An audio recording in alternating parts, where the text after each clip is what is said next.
Good morning সবাইকে। কালিম্পংয়ের ইচ্ছেগাঁও গ্রাম থেকে আপনাদের সকলকে স্বাগত জানাচ্ছি। আমি এই মুহূর্তে রয়েছি কালিম্পংয়ের একটা অফবিট গ্রাম ইচ্ছেগাঁওতে।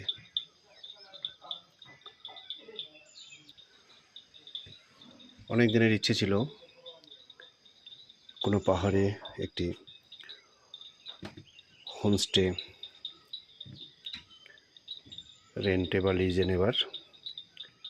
সেই স্বপ্ন হয়তো পূরণ হতে চলেছে আর কিছুদিনের মধ্যেই। তো যেই হোমস্টেটা আমরা দেখছি এটা একটি উডেন কটেজ। মোট 5টা রুম রয়েছে। রুমগুলো আপনাদের দেখাচ্ছি।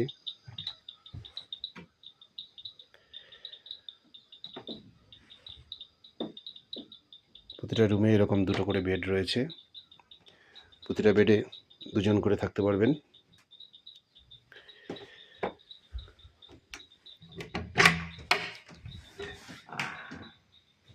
এরকম ওয়াশরুম, একদম ঝকঝকে তকতকে পরিষ্কার।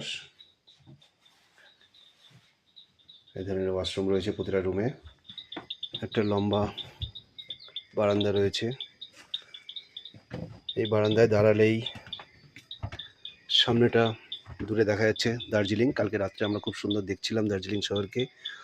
আলো জ্বলজ্বল করছিল। এখন মেঘে ঢেকে গেছে, চারদিকে মেঘ। আমাদের হোমস্টের নিচে পাহাড়ের খাদে একদম মেঘের পাহাড় দেখতেই পাচ্ছেন। আর আমাদের এই রুমের হোমস্টের 1 নম্বর রুম থেকে তাকালেই দেখা যাচ্ছে ওই দূরে কাঞ্চনজঙ্ঘা, বরফে ঢাকা কাঞ্চনজঙ্ঘা দেখতে পাচ্ছেন। পাহাড়, বরফের পাহাড়। আমার মোবাইলে কতটা উঠছে বুঝতে পারছি না, কিন্তু খালি চোখে যা দেখা যাচ্ছে এক কথায় অপূর্ব।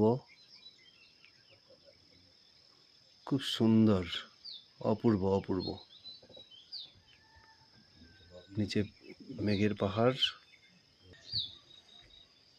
আমাদের লবি দিয়েই দেখা যাচ্ছে, দেখুন এই এটা হচ্ছে আপেল গাছ।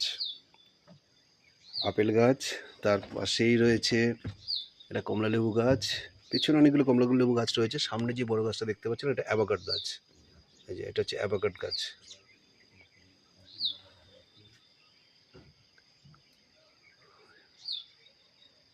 মেঘ ভেসে বেড়াচ্ছে। কালকে রাতে কিছু মেঘ আমাদের লবিতে ঢুকে পড়ছিল ভাসতে ভাসতে। আমাদের হোমস্টের এই পেছন দিকটায়, এদিকটা একটা রাস্তা আছে। সে রাস্তা